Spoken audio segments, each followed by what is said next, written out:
H2O. Water.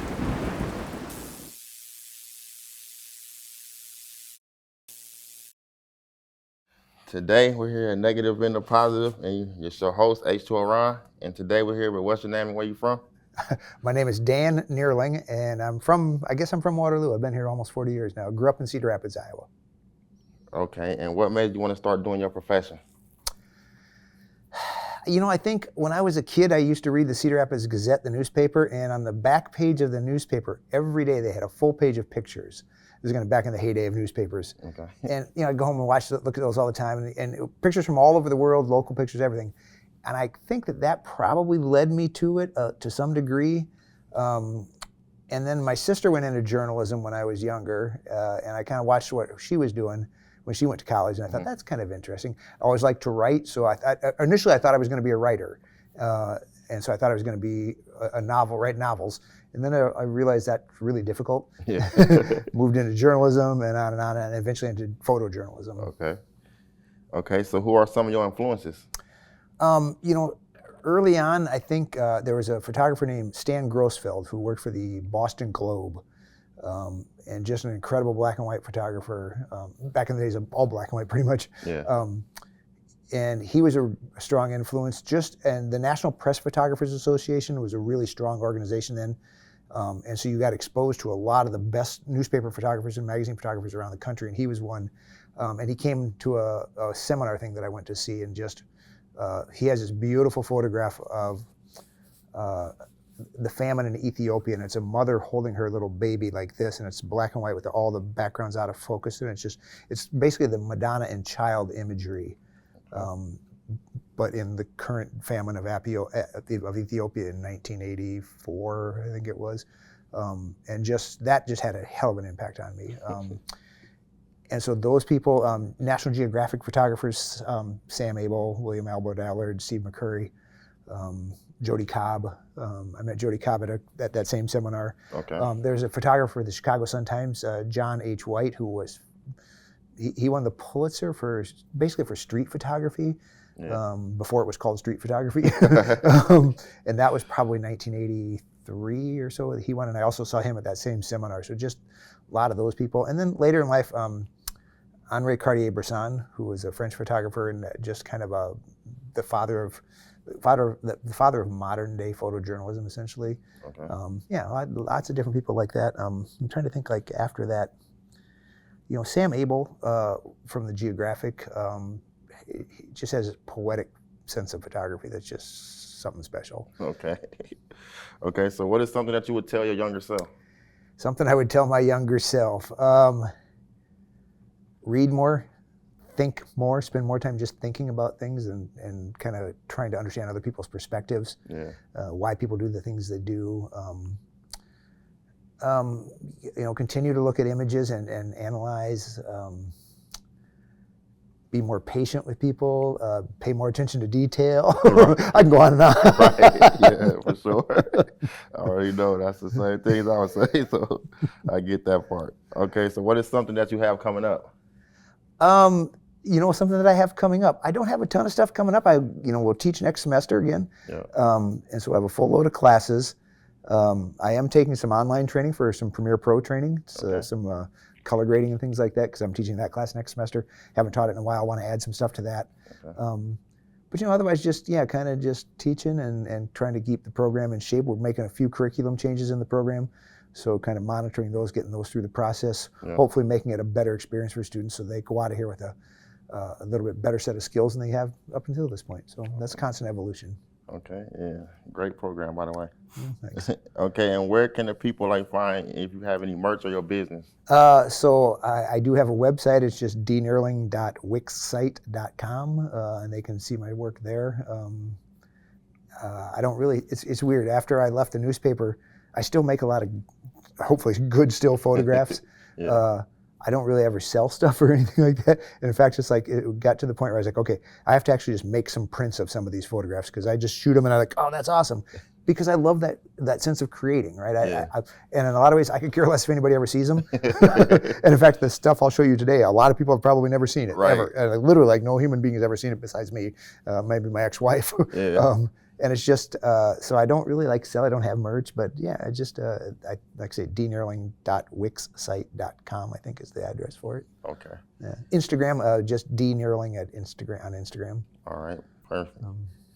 Okay, so now it's discussion time. Basically, why I wanted you on my podcast and why I wanted you to come through and talk to me is because, like I said, I came to Hawkeye to do audio, and I got introduced to the camera, and then I was in your class, and you taught me so many things that we just had a connection to where I was like, all right, my friend know how to do the audio. Now I'm going to do the video stuff with this camera because like I fell in love with it, like I said. Then the conversations and the things you taught us is just amazing. Just going forward, just why I'm doing interviews and stuff now, it's just because of you. So I wanted to give you your credit and your flowers, just let you know I appreciate you and everything that you did for me and got me to this point because you changed my life and you made me into a better person. Like even aspects on how I see things in life is just changed. Everything changed since I've been in this program. So anybody who got anything that do with video, pictures, anything, come to Hawkeye and talk to Dan and they'll get you together, man. They awesome people. Thank you. That's really nice. It's tough because students can come in and learn all the technical stuff and everything and not learn the nuances of the interactions of people. And that's one thing that you've really done well since you've come here. I mean, you've done a ton of stuff well, but you've really just learned how to work in situations with people who they aren't, maybe you're not comfortable working with to start with. And you've just grown so much personally, I think. Yeah. And technically, you're spot on all the time. If I have questions, I can ask you, right? Yeah. Which is amazing. Yeah. You're a great student because I don't have to teach you anything twice. Right. I say it once, and you get it, and you remember it, and you put it to practice. So it's great to have students like you too. Appreciate that. Because like I said, we're in that, I'm in a little bit of the older age range of what our class is, so I have to deal with the older, I see it from the middle of the aspects of being an older teacher and the younger students that come in and I get it, they just got out of high school and they're still living their life, so it's like you gotta let them be a kid at the same time. But the only thing I would want to tell them is take things a little bit more serious because y'all guys got an opportunity to do this for a longer period and y'all really good at it. I've seen some students do some really cool things in the class. Like I said, I just wish we can get a project where we take everything serious and then on the breaks we can play and do all the other stuff, all the other things. But and your patience has been unreal. Because I can, there are times I don't even have to look at you. I can feel you being aggravated, but you kept your chill, And that's this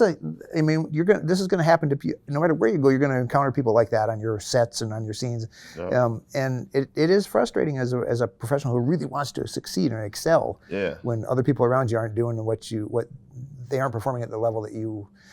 I won't say I would only expect people to do what I would do, and if what I do is pay attention, work hard, not screw around, then I would expect everybody around me to do that same thing. Right. You don't expect people to do something you wouldn't do, and your patience with that has been fantastic. And I think you probably would agree that that's a skill that you will take away from here that will be very beneficial. Yeah, because you gotta learn how to deal with people that's like different personalities, different point of views, and just everybody not you, so you just gotta realize that all right, they're gonna make some mistakes, but we can have a conversation where I don't gotta downgrade you or make you feel like less of a person.